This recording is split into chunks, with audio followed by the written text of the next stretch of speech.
Здравствуйте, друзья! Почему Брежнев целовал мужчин в губы? Всем привет, с вами снова я. Все знают, что генсек Леонид Брежнев отличался своим немного странным поведением, но почему он целовался в губы с мужчинами, до сих пор для многих остается загадкой. Страницы отечественной истории гласят, что Брежнев был самым добрым из государственных деятелей Советского Союза, но не только поэтому он целовал всех мужчин в губы. Такие милые приветствия доставались практически всем представителям сильного пола. Брежнев не любил, когда ему отказывали, хотя практически никто и не решался отказывать такому высокопоставленному чиновнику. Сперва он целовал мужчин в щеки, после чего переходил к губам. Некоторые считают, что таким нежностям Брежнев научился в Палестине у одного из политиков. Вполне вероятно, что это был Ясер Арафат, с которым они душевно поговорили в 1968 году. Часто Брежнев так увлекался, что наносил небольшие раны своими поцелуями. Такие увечья получил лидер Югославии, который как-то раз приехал в Советский Союз.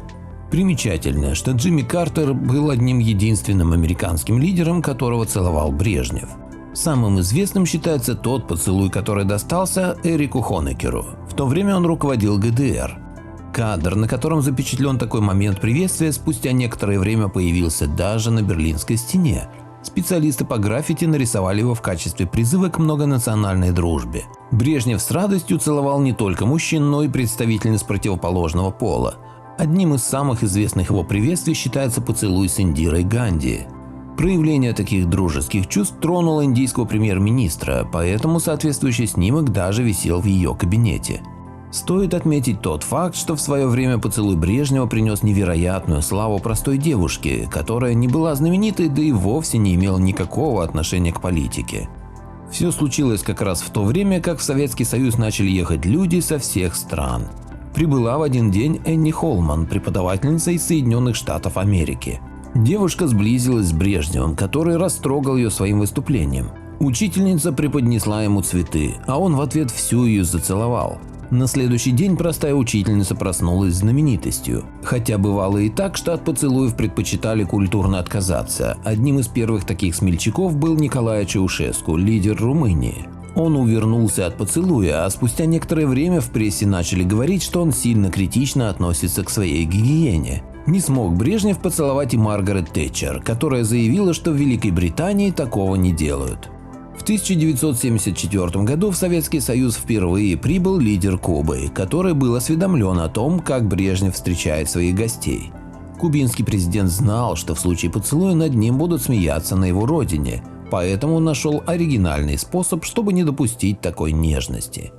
Фидель Кастро сбежал по трапу с большой зажженной сигарой в зубах, которая не дала Брежневу опозорить его на родине. А теперь я раскрою вам тайну поцелуев Брежнева.